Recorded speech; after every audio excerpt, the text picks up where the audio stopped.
ইয়াউমা ইয়াকুলুল মুনাফিকুন ওয়াল মুনাফিকাতু, সেই দিন মুনাফিক পুরুষ এবং মুনাফিক নারীরা বলবে, কাদেরকে বলবে? লিল্লাযিনা আমানু, মুমিনদেরকে বলবে, উনজুরুনা, তোমরা আমাদের জন্য একটু অপেক্ষা করো, নাক্তাবিস মিন নূরিকুম, আমরা তোমাদের থেকে একটু আলো সংগ্রহ করব।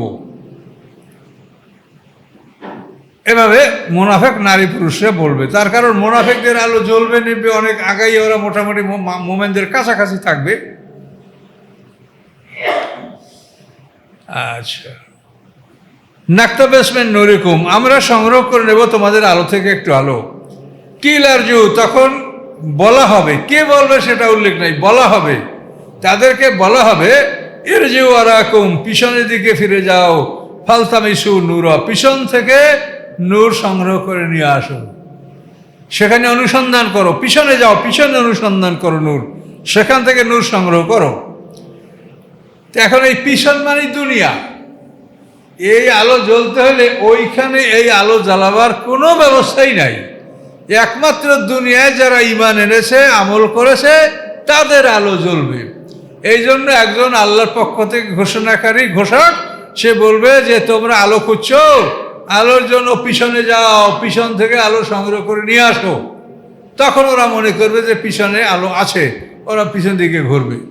যখন পিছনের দিকে ঘুরবে, মুমিনরা আগাই যাবে। এই ফাঁকে মাঝখানে একটা ফাঁকা জায়গা সৃষ্টি, ওই দেখে সব এখানে বলা আছে, কিল আরজিউ ওয়ারাকুম, তোমরা পিছনের দিকে ফিরে যাও, ফালতামিসু নূরা, সেখান থেকে তোমরা আলো সংগ্রহ করে নিয়ে আসো। ফাযুরিবা বাইনাহুম বিসুর, অথবা তাদের মাঝখানে একটা প্রাচীর স্থাপন করা হবে। মুমিন এক সামনের দিকে, পিছনের দিকে মুনাফিক, মাঝখানে ফাঁকা জায়গা। ফাযুরিবা বাইনাহুম বিসুর লাহু বাব, তাদের মাঝে একটা প্রাচীর স্থাপন করা হবে, যার থাকবে দরজা, প্রাচীরের দরজা থাকবে, গ্লাস। বাতিনু ফিহি রাহমা, এবং এটার ভিতরের দিকে রহমত, এই ওয়ালের ভিতরের দিকে যারা থাকবে তারা রহমতের মধ্যে থাকবে।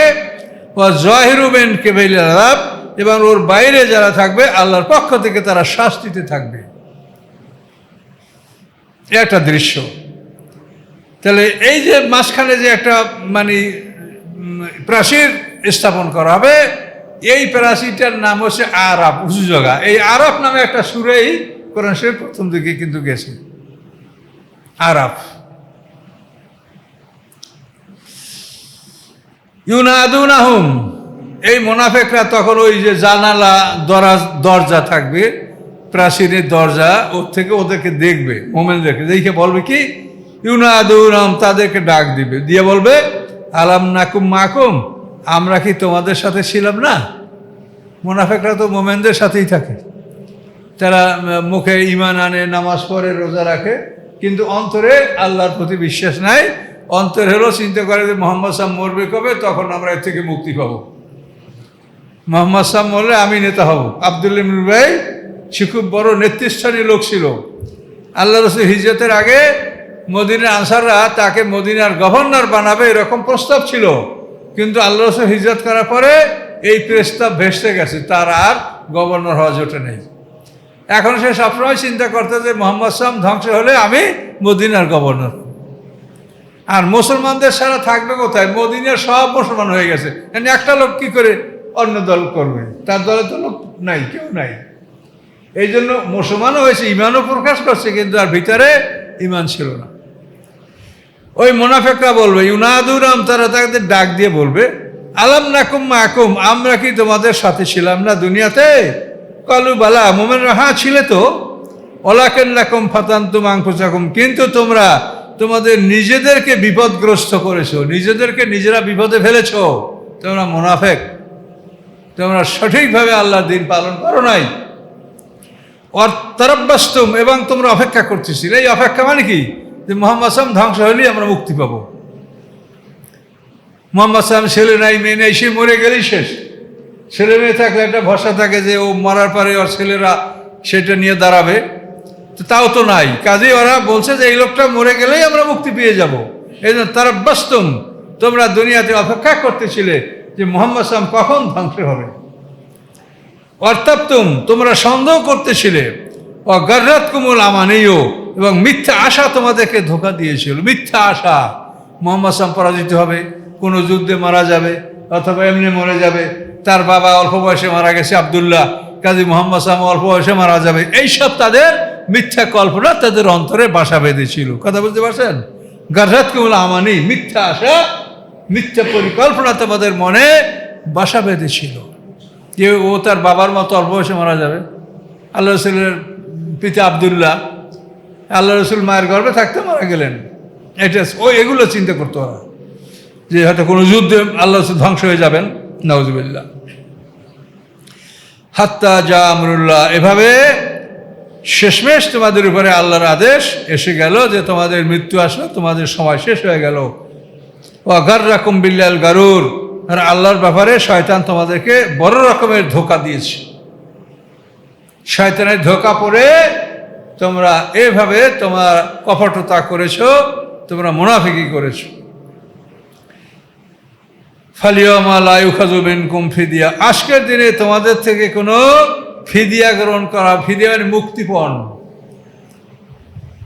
আজকে তোমাদের থেকে কোনো মুক্তিপণ গ্রহণ করা হবে না, যে এইটা দিলে তোমরা মুক্তি পাবে, এরকম কোনো রানসম মানি মুক্তিপণ তোমাদের থেকে গ্রহণ করা হবে না।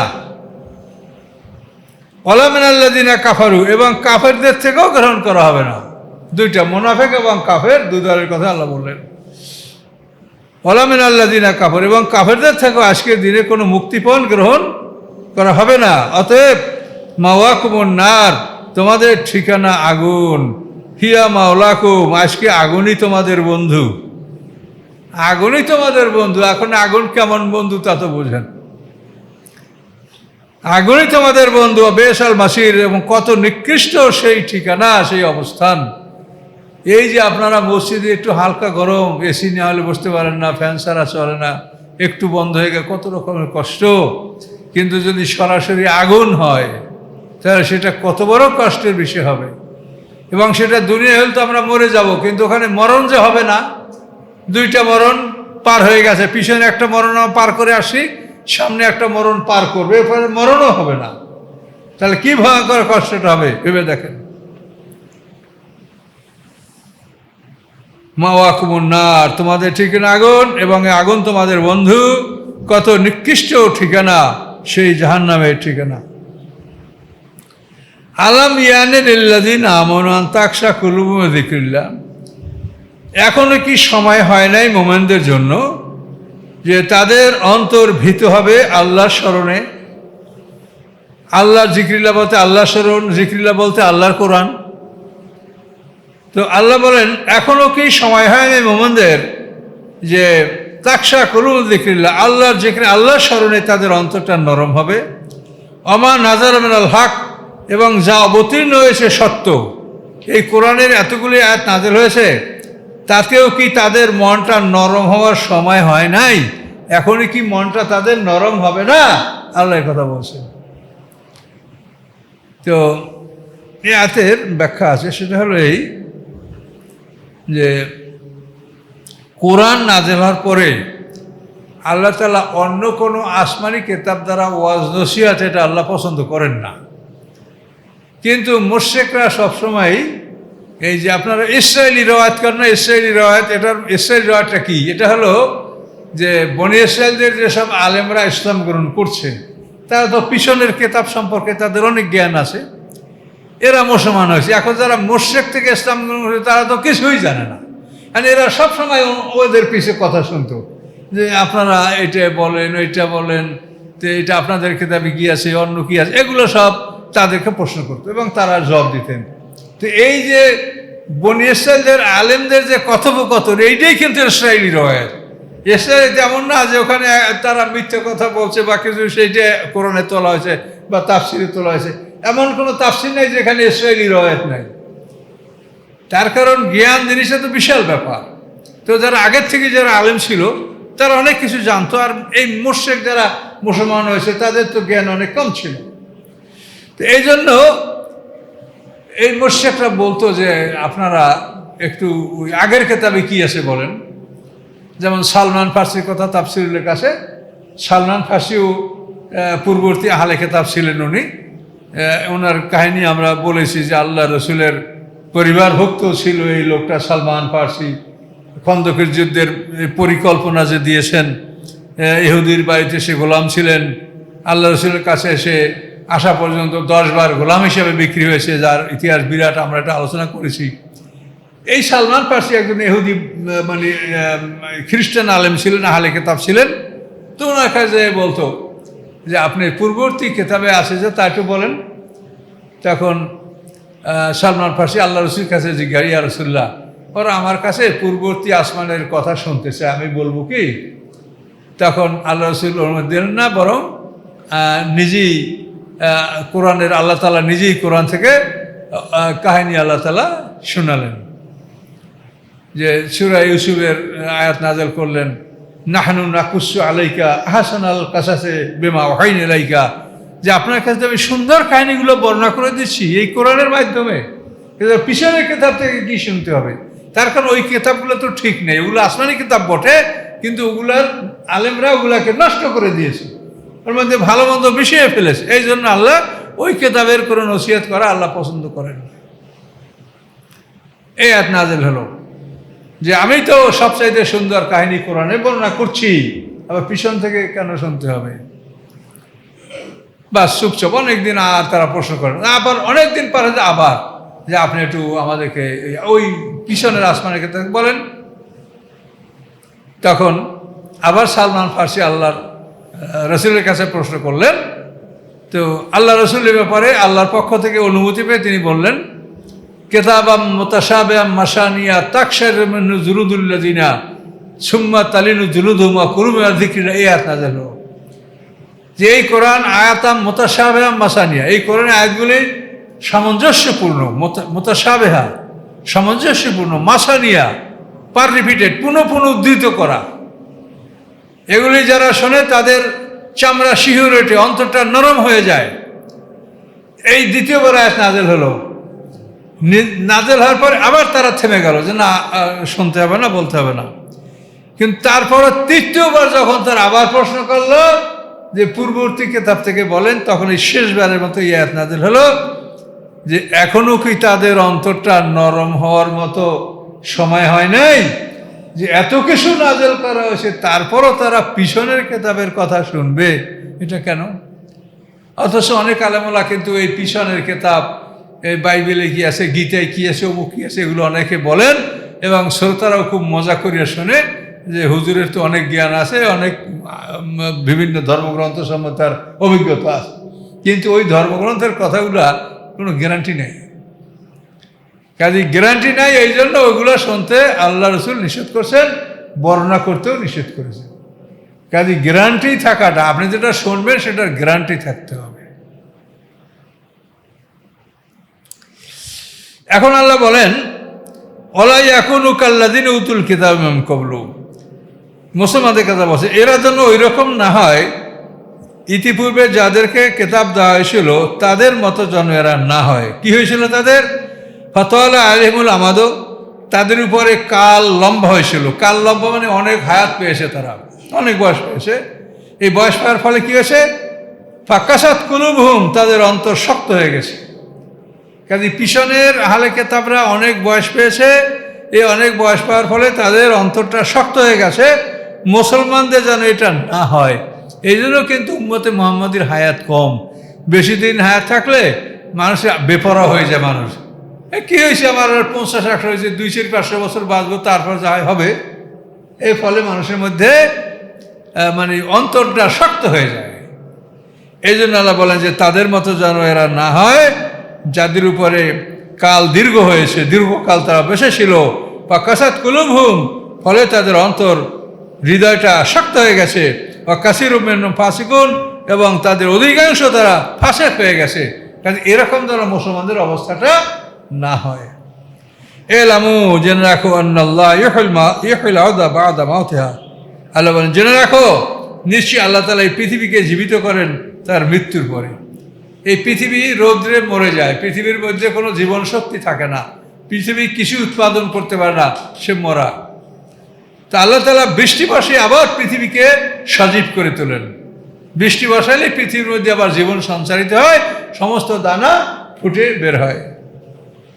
কদ বায়্যানা লাকুম আয়াতি লাআল্লাকুম তাআকিলুন।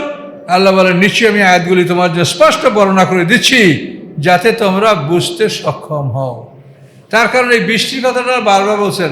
আমরাও হাসরের ময়দানে বৃষ্টির পরে মাটি থেকে ফুটে বের হব। সিঙ্গার ফুৎকারের পরে আমরা মাটির স্তর হব। প্রথম সিঙ্গার ফুৎকারে দেহটা একত্রিত হবে, মাঝখানে 40 বছর বিরতি, তারপর দ্বিতীয় সিঙ্গার ফুৎকারের মধ্যে আমাদের বেঁচে থাকার জন্য নফস রুহগুলো ঢুকবে। ঢোকার পরে আবারই আমরা সিঙ্গার ফুৎকার শেষ হবে, আমরা মাটির স্তর হয়ে এই মাটির মধ্যে আমরা সবাই থাকবো। ওই মাটির মধ্যেই আমাদের প্রাণ ঢুকবে। কে কোথায় আছি ওখানে আমাদের আপন আপন প্রাণ ঢুকবে। ঢোকার পরে সিঙ্গার ফুৎকার শেষ হবে, আল্লাহ তাআলা এক পশলা বৃষ্টি বসাবেন। এই বৃষ্টি মাটিতে পড়ার পরে আমরা মাটির থেকে ফুটে ফুটে বের হব। কথা বুঝতে পারছেন? এই জন্য আল্লাহ বারবার এই বৃষ্টি কথাটা বলেন। কদ বায়্যানা লাকুম আয়াতি লাআল্লাকুম তাআকিলুন। আল্লাহ বলেন, আয়াতগুলি আমি স্পষ্ট করে বর্ণনা করে দিচ্ছি যাতে তোমরা বুঝতে সক্ষম হও। ইন্নাল মুসাদ্দিকিনা ওয়াল মুসাদ্দিকাতি, নিশ্চয়ই দানশীল পুরুষ, দানশীল নারী, ওয়াকরাদুল্লাহ কারদান হাসানা, এবং যারা আল্লাহকে কর্জে হাসানা দান করে, অর্থাৎ নিয়মিত জাকাত ফিতর আদায় করার পরেও যুদ্ধের জন্য আল্লাহর পথে সম্পদ ব্যয় করে, ইউদাআফু লাহুম, তাদের সম্পদ আল্লাহ বাড়িয়ে দিবেন, ওয়ালাহুম আজরুন কারীম, এবং তাদের রয়েছে সম্মানজনক পুরস্কার। এটা তারা পাবে মৃত্যু পরে, বিচারের পরে, হাসরের ময়দানে বিচারের পরে। আল্লাযীনা আমানু বিল্লাহি, এবং যারা আল্লাহর প্রতি ঈমান আনে, ওয়া রুসুলি, এবং তার সমস্ত রাসূলদের প্রতি ঈমান আনে। এখানে রসুল বহু বচন, রাসূল এক বচন আর রসুল বহু বচন। যে যারা আল্লাহর প্রতি ঈমান আনে এবং তার রাসূলদের প্রতি ঈমান আনে, উলাইকুমুস সিদ্দিকুন, এরাই হচ্ছে সিদ্দিক। সিদ্দিক হলো পয়গম্বরদের পরের যে সম্মানিত স্তর, এটা হলো সিদ্দিক। নবীন, সিদ্দিকিন, শুহাদা, সালিহিন, এটা কিন্তু কোরআনের আয়াত। আনআমা আল্লাহু আলাইহিম মিনান নাবিয়্যিনা ওয়াস সিদ্দিকিনা ওয়াস শুহাদা ওয়াস সালিহিনা হাসুনা উলাইকা রাফিকা। তো এই জন্য এই সিদ্দিকিনদের স্তর হলো পয়গম্বরদের পরেই, এবং এটা আল্লাহ কোরআনে এভাবে বলেছেন যে মাইয়ুতিল্লাহ রাসূলা, আল্লাহ এবং তার রাসূলের আনুগত্য যারা করবে, ফাউলাইকা মাআল্লাযিনা, তারা তাদের সাথে থাকবে। কাদের সাথে? আনআমা আল্লাহু আলাইহিম, যাদের উপরে আল্লাহ ইনাম পুরস্কার দান করেছেন। কারা? নবীন, সিদ্দিকিন, শুহাদা, সালিহিন। এদের সাথে থাকতে হলে শর্ত কি? মাইয়ুতিল্লাহ ওয়া রাসূলা, আল্লাহ এবং রাসূলের আনুগত্য করতে হবে। ওনাদের আনুগত্য করতে বলা হয় নাই, আপনি আল্লাহ এবং রাসূলের আনুগত্য করলে ওনাদের সাথে আপনি থাকবেন। আর কি আমাদের আর কি চাই বলেন? তাহলে তাদের সাথে থাকতে হলে আনুগত্য করতে হবে কার? রাসূলের। কথা বলতে পারছেন? এখন রাসূল ছাড়া ওনাদের আনুগত্য করতে বলা হয় নাই, তার কারণটা কি? খুব একটা কৌশলের কথা, যে এদের যদি আনুগত্য করতে বলা হয় তাহলে শত শত দল হয়ে যাবে। সিদ্দিক কি একজন? সিদ্দিক, শুহাদা, সালিহিন কি একজন? এরকম বহু মানুষ আছে। এখন এদের যদি আপনি আনুগত্য করেন তো প্রত্যেকের নামে এক একটা দল হবে, তো দেখতেই পাচ্ছেন। এই চরমনার দল, এই শশীনার দল, এই আট্টশীর দল, এই কত যে আসে দল, চন্দ্রপড়ার দল, এভাবে দলের কোনো শেষ নাই। এটা হলো এই ভালো মানুষের অনুকরণ করতে গিয়ে দল সৃষ্টি। এই জন্য আল্লাহ তাআলা কোরআন শরীফে ভালো মানুষের অনুকরণ বলেন নাই, আনুগত্য করতে বলছেন রাসূলের। রাসূলের আনুগত্য করলে তোমরা এদের সাথে থাকতে পারবে, অর্থাৎ এরা যে পর্যায়ে জান্নাত পাবে সেই মানের জান্নাত তোমরা পাবে। কি বুঝতে পারছেন কথাটা? সোজা কথা কোরআনের। মাইয়ুতিল্লাহ ওয়া রাসূলা, যারা আল্লাহ এবং রাসূলের আনুগত্য করবে, ফাউলাইকা, তারা মাআল্লাযিনা, এদের সাথে। কারা? মিনান নবিয়্যিন, সিদ্দিকিন, শুহাদা, সালিহিন। এদের সাথে আপনি যদি থাকতে চান তাহলে রাসূলের একার আনুগত্য করেন। ওরাও রাসূলের আনুগত্য করে এই মর্যাদা লাভ করছে। আপনিও আনুগত্য করলে আপনি ওই মর্যাদা পাবেন, কিন্তু এই মানুষের আনুগত্য করলেই দল সৃষ্টি হবে। কি বুঝলেন কিনা বিষয়টা? এই যে সমাজে যত দল, এটা কিন্তু মানুষের আনুগত্য। আবু হানিফা একটু মানবেন, আর মানতে মানতে এমনভাবে মানবেন যেমন হানাফি মযহাব বানাই ফেলাবেন, এটা তো না। তার থেকে আপনি জ্ঞান নেন, তার মাসলা মাসাইল ফিকহ শাস্ত্র যে বলছে এটা সিদ্ধান্ত নেন। এই জন্য তার নামে একটা মযহাব বানাবেন, তা তো আল্লাহ অনুমতি দেন নেই। মযহাব তো আল্লাহর কাছে দ্বীন ইসলাম, এছাড়া কোনো নামে কোনো দলের তো আল্লাহ গ্রহণ করবেন না। মুসলিম উম্মাহ যেটা কোরআনে বলা হয়েছে, যারা কোরআন মানবে, ইব্রাহিম আলাইহিস সালামের শরীয়ত মানবে, তারা মুসলিম উম্মাহ। এই হলো দল, তাদের নাম হলো মুসলিম, মুসলিমুন, মুসলিমিন। এছাড়া কোনো দল আল্লাহর কাছে গৃহীত নয়। তো এই জন্য আল্লাহ কথাগুলো বলছেন,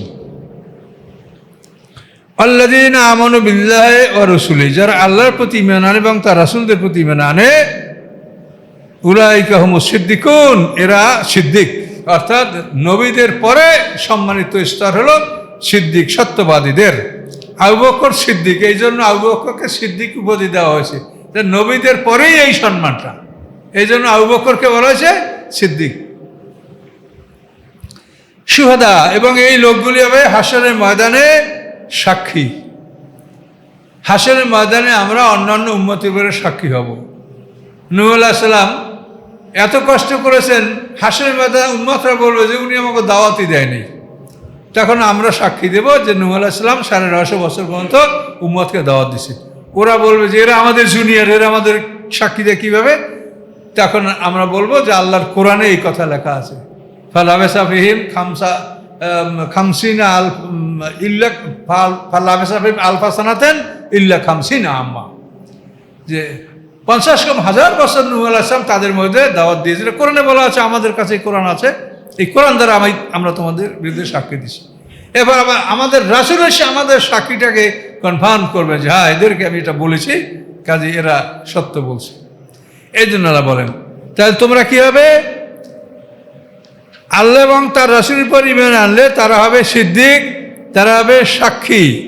ইনদা রাব্বিহিম, রবের কাছে, আল্লাহর কাছে আমরা সাক্ষী দিব, সাক্ষী হব ইনশাআল্লাহ।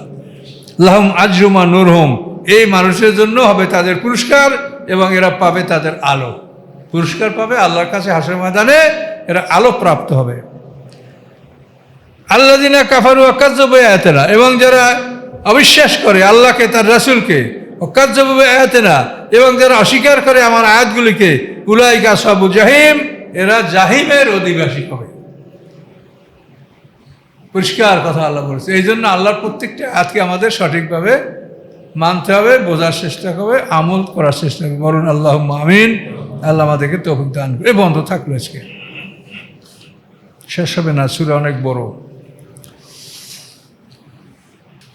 আস্তাগফিরুল্লাহ আল্লাযী লা ইলাহা ইল্লা হুয়াল হাইয়ুল কাইয়্যুম ওয়া আতুবু ইলাইহি, লা হাওলা ওয়া লা কুওয়াতা ইল্লা বিল্লাহিল আলিয়্যিল আযীম।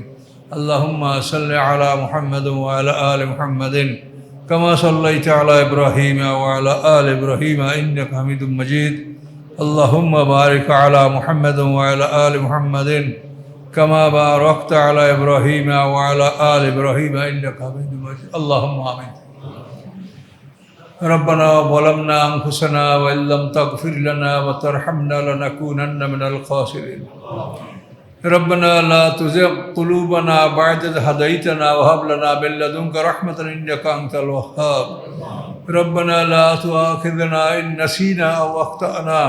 ربنا ولا تحمل علينا إصرا كما حملته على الذين من قبلنا. ربنا ولا تحملنا ما لا طاقة لنا به. واعف عنا واغفر لنا وارحمنا أنت مولانا فانصرنا على القوم الكافرين. سبحان ربك رب العزة عما يصفون، سلام على المرسلين والحمد لله رب العالمين. السلام عليكم.